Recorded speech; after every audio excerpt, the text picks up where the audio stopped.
রমজান মাসে ইফতারের পূর্বের বেদাত কিভাবে?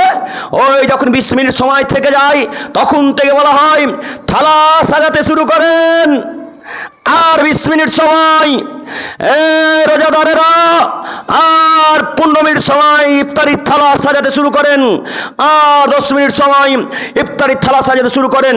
আপনারা কি মনে করেছেন কেউ ঘড়ি দেখতে জানে না? চাচা আপনি জানেন না ঘড়ি দেখতে? জানেন তো ভাই, আপনি জানেন? পৃথিবীর কানা মানুষ এখন ঘড়ি দেখতে জানে, মোবাইল টিপে বলে কটা বাজছে। হ্যাঁ, ওই নজরুল হাফেজ একটা ছিল না এখানকার, ওই তেঘুরির নজরুল হাফেজ, যখন আমার সাথে বক্তব্য দিত তখন দেখতাম তিনি এইভাবে সময় দেখতেন স্টেজে বা ঘরে। তো কানা মানুষ ঘড়ি দেখতে পারে, ওই জর্দাখোর গুটকাখোর বেদাতির বাচ্চার হুঁশ নেই যে সব মানুষ তো চোখ আছে, প্রায় মানুষ দেখতে পারে। আমি ইফতারের সময় বলবো কেন?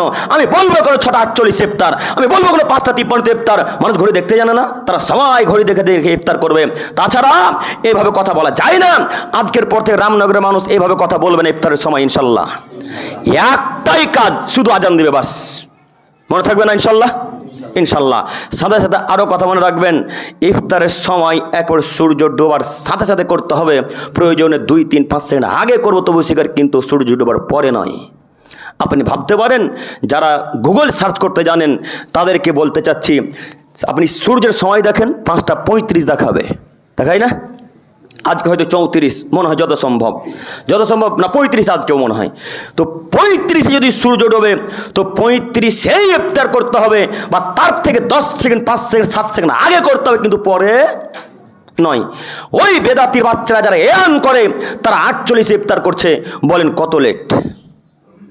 বলেন, আপনি তাদের সূচিপত্র দেখেন। আমি চ্যালেঞ্জ দিয়ে বলতে পারি যে তাদের ইফতারের টাইম 48, আজকেও মনে হয় 48 না 47 আছে। কে হিসাব দিবে? আল্লাহ নবী বললেন লা ইয়াজালু নাসু বিখাইরিন মা যালুল ফিত্র, মানুষ ততদিন পর্যন্ত কল্যাণের মধ্যে থাকবে, মানুষ ততদিন পর্যন্ত কল্যাণের মধ্যে থাকবে যতদিন মানুষ তাড়াতাড়ি ইফতার করবে, যতদিন মানুষ তাড়াতাড়ি ইফতার করবে। হাদিস সহিহ মুসলিম, আরো একটা হাদিস দেখায় বুখারী মুসলিমের। আল্লাহ নবী বলেন লা ইয়াজালু দিনা জাহিরান মা যালা নাসুল ফিত্র, মানুষ ততদিন পর্যন্ত দিনের মধ্যে থাকবে, দিন ততদিন কল্যাণের মধ্যে থাকবে যতদিন মানুষ তাতে ইফতার করবে। লিআন্নাল ইয়াহুদা ওয়ান নাসারা ইউআখিরুন, কেন? ইহুদি এবং খ্রিস্টানরা দেরিতে ইফতার করে, ইহুদি এবং খ্রিস্টানরা দেরিতে ইফতার করে। ওই যে কাপুরুষেরা 3 নম্বর শ্রেণীর বেদাতির বাচ্চারা আমাদেরকে বলে আমরা ইহুদিদের দালাল, আমাদেরকে বলে আমরা খ্রিস্টানদের দালাল। আমরা জোরে আমিন বলি, আমরা হাত উত্তোলন করি, বুকে হাত বাঁধি, তাই নাকি আমরা ইহুদিদের দালাল? ও বেটা বলো, ইহুদিরা দেরিতে ইফতার করে, তোমরাও করো। আমরা ইহুদিদের সাথে ইফতার করি না, তোমরা ইহুদিদের সাথে ইফতার করো। বলো এখন ইহুদিদের দালাল তোমরা না আমরা? বলো বেটা, হিসাব কোথায় রেখেছো? হাদিস কোন কবে বুঝবে? তোমাকে বলেছিলাম তুমি 12-13 বছর মাদ্রাসায় কি করতে বললে? তুমি 12-13 বছর মাদ্রাসায় কি করতে বললেন?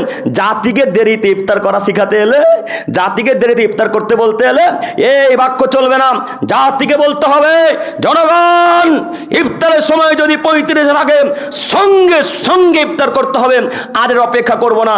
মুয়াজ্জিন সাহেব দেরিতেও আজান দিতে পারে, কেন? তাকেও খাওয়া লাগে, তাকে ইফতার করতে হয় না? তো তিনি তো দেরিতে আজান দিতেই পারে, তো আপনি আজানের অপেক্ষা করলেন কেন? ও হুজুর হাদিস ভুল বুঝেছে, আপনার হুজুর হাদিস ভুল বুঝেছে। আপনার হুজুরকে আবার বলেন হাদিস করে যাচাই বাছাই করতে। হাদিস সহিহ মুসলিম মিসকাতের একাধিক হাদিস আল্লাহ নবী বলছেন মানুষ ততদিন পর্যন্ত কল্যাণের মধ্যে থাকবে যতদিন পর্যন্ত মানুষ তাড়াতাড়ি ইফতার করবে।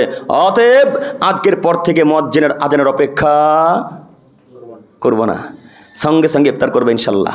মনে থাকবে না? ইনশাল্লাহ। আল্লাহ তুমি আমার দিনী ভাই বোনদেরকে সহিভাবে ইফতার করার তৌফিক দান করো।